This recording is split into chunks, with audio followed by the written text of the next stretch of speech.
Hi ఎలా ఉన్నారు? అందరూ బాగున్నారు కదా? నేను కూడా చాలా చాలా బాగున్నానండి. మనం రోజు గణపతికి పూజ చేస్తాం కదా. మా ఆయనకి ఏమేమి ఇష్టము, ఎలా పూజ చేస్తే ఎలా పూజ చెయ్యాలి గణపతికి అనేసి కొన్ని ఉన్నాయండి. ఆయనకి ఏంటి ఎర్రటి పూలు ఇష్టము, తర్వాత గరిక ఇష్టము, దాని తర్వాత ఆయనకి 5 ఒత్తులతోటి దీపారాధన చేస్తే ఇష్టము, తర్వాత ఆ దీపారాధన కొబ్బరి నూనెతో చేస్తే ఇష్టమంట. తర్వాత మనం ప్రసాదాలలో నైవేద్యాలలో మనము ఏంటి అటుకులు బెల్లము వేసింది చాలా ఇష్టమంట. చెరుకు ముక్క ఇష్టము, అది అందరికీ తెలిసిందే.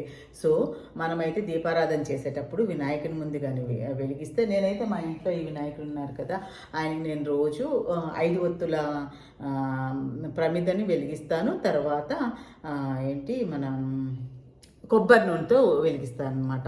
ఇలా చేసేస్తే